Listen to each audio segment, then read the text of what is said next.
$25 million.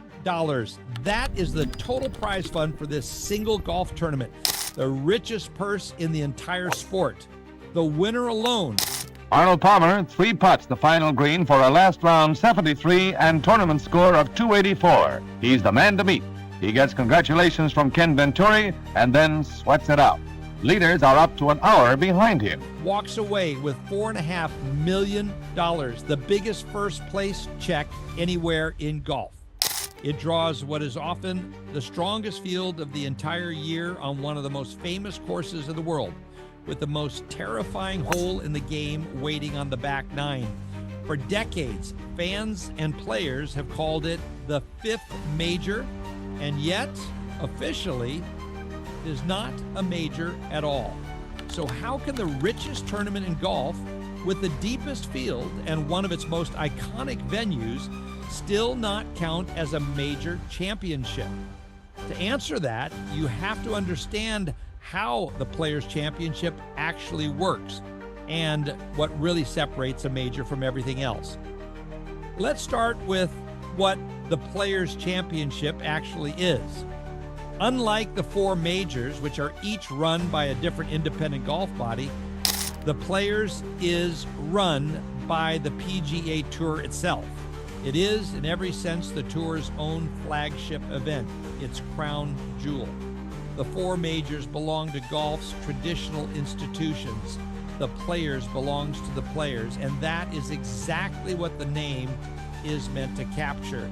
It's the championship of the PGA Tour's own membership, staged at the Tour's own home and designed to showcase the very best that professional golf has to offer, all in one place.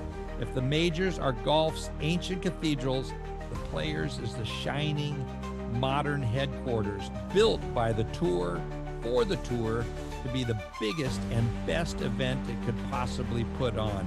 And biggest is not an exaggeration, because nothing says biggest quite like the money. The Players' Championship offers a prize fund of $25 million, and the largest of any individual tournament in golf.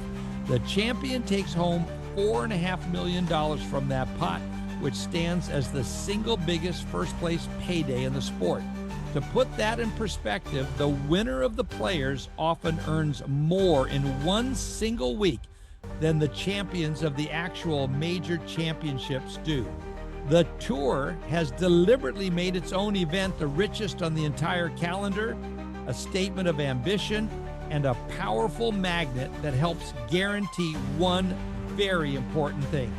Absolutely everybody shows up, and that prize fund keeps climbing almost every year as the Tour pours more and more into protecting its crown jewel.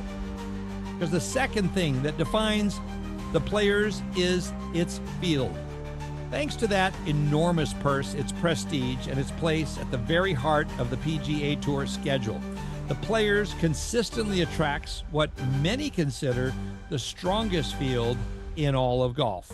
In fact, by the numbers, by the average world ranking of the Players teeing it up, it is frequently the single deepest field of the entire year, even deeper than the majors themselves. Around 144 of the best golfers on the planet, with almost no weak spots anywhere in the draw. At a major, a handful of qualifiers, amateurs, and past champions can slightly dilute the field. At the Players, it is very nearly all killers, top to bottom. If you want to beat the best, on a week when every single one of them is present and fully motivated, this is the tournament to do it. In a typical year, virtually the entire top 50 in the world is in the field, something even the majors themselves can't always claim. Then there's the stage itself. The Players is played at TPC Sawgrass in Ponte Vedra Beach, Florida. And that is no accident, because that is also the literal home of the PGA Tour, where its headquarters sit. The specific course is the stadium course, and it represented a genuinely revolutionary idea when it was built. Back around 1980, the PGA Tour's commissioner, Dean Beeman teamed up with the legendary and famously ruthless course designer Pete Dye to create something entirely new. A course designed from the ground up around the spectator. Dye was famous for building courses that quietly mess with a player's mind using visual deception, severe angles, and railroad-tie bulkheads to make even the best golfers deeply uncomfortable. He carved this one out of flat Florida swampland, moving enormous amounts of earth just to shape it. They built huge grassy mounds around the holes, turning the landscape itself into natural grandstands so fans could watch the action from above. It was one of the very first examples of what became known as stadium golf. The players themselves famously hated it at first, and it was so difficult and so unforgiving that many called it unfair. But it changed how tournament courses were built forever. And TPC Sawgrass is famous above all else for one single hole, the 17th. And here's a detail most people don't know. The idea for that island green didn't even come from Pete Dye himself.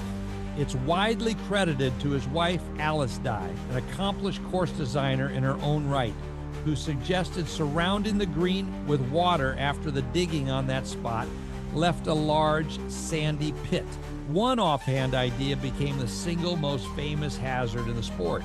It is a short par 3, often playing only around 130 yards, a distance a professional could normally hit in his sleep. Except this green is an island.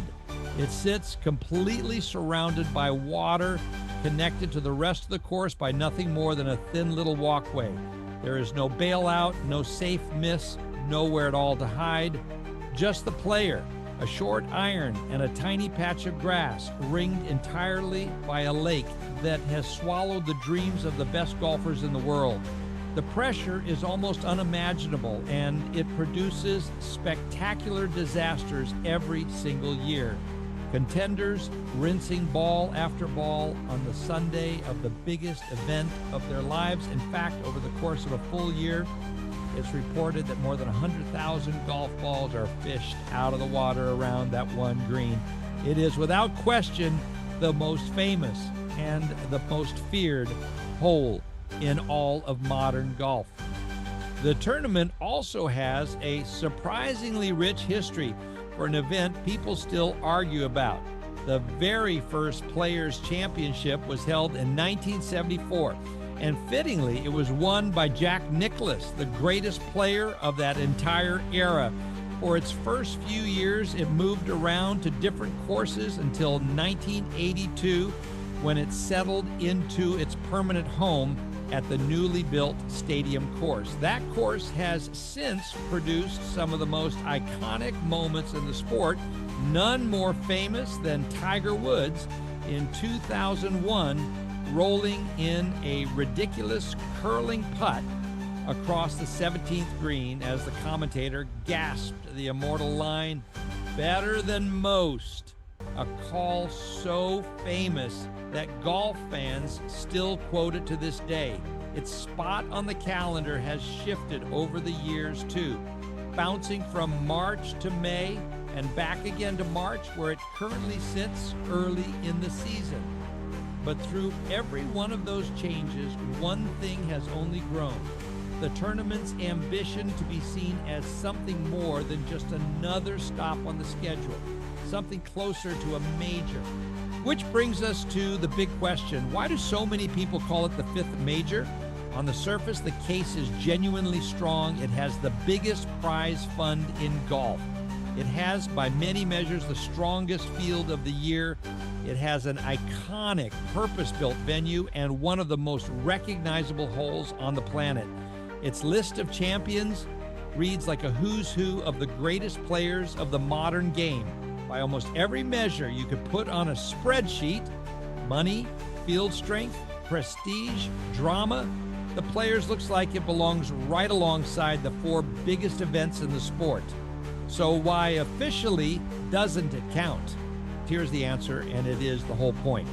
A major championship is not defined by money. It is not defined by the strength of the field or the fame of the course, or even by how badly the organizers want it to be won. A major is defined by history and by who runs it. Each of the 4 majors is operated by an independent traditional governing body: the Masters by Augusta National, the PGA Championship by the PGA of America, the U.S. Open by the USGA, and the Open by the R&A. Not one of them is run by the PGA Tour, and that is the crucial distinction. The Players' Championship is run by the PGA Tour itself, the very organization whose own members are competing in it. A tour, in effect, cannot simply crown its own event a major. Major status is something earned over generations, granted by tradition and history, not something a tour can hand to itself, no matter how much prize money it puts on the line. It's the same reason money alone has never been able to manufacture history anywhere else in the game. Prestige at this level simply cannot be bought. It has to be earned slowly over decades. And here is the detail that quietly proves the entire point. Look at what the champion of the Players actually receives. Beyond that $4.5 million check, the winner earns a lengthy exemption on the PGA Tour, locking in their playing status for years. But they also earn something even more telling: invitations into the actual major championships, a place in the Masters, the U.S. Open, the Open, and the PGA Championship. Think about what that really means. One of the biggest prizes for winning the so-called 5th major is a ticket straight into the 4 real ones.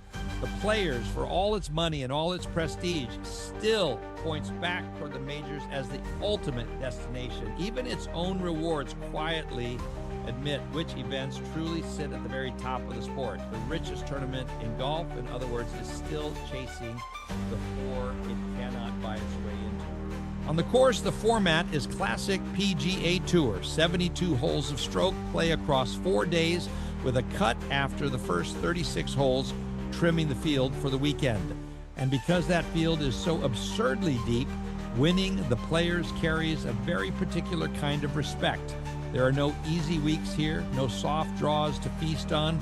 To lift this trophy, you have to beat essentially everyone at their absolute best on a brutally demanding course, with that island green lurking near the finish. That's why its champions tend to be either established superstars or players announcing themselves to the world as the real deal. Winning the Players doesn't make you a major champion, but it tells the entire golf world that you can beat the very best on the one week when all of them are in the room. So maybe in the end the label doesn't really matter that much, because whether or not you choose to call it a major, the Players' Championship occupies a genuinely unique and genuinely prestigious place in the sport. It is, without much argument at all, the most important title a player can win outside of the 4 majors, the crown jewel of their own tour, the one that every PGA Tour pro desperately wants on their resume, and played in front of some of the rowdiest crowds in golf. The 16th, 17th, and 18th at Sawgrass form a raucous amphitheater unlike anywhere else in the sport. It delivers a spectacle every March that feels every bit as big as a major. It's the tournament that proves you were the best on the week the entire field showed up. It doesn't need to borrow the word major to matter. In many ways, it has quietly built a 5th pillar of its very own, one made not of ancient history, but of money, ambition, and that terrifying little island green out in the water. So that is how the Players' Championship actually works. It's run by the PGA Tour, not by an independent major body. It offers the richest purse in golf, $25 million, and the biggest winner's check in the game. It draws what is often the deepest field of the entire year to a stadium course built for the fans, with the most feared hole in golf waiting on the 17th. It has everything a major has, except the one thing that actually makes a major, a century of history and a governing body of its own. And that, in the end, is exactly why the richest major in golf still isn't won.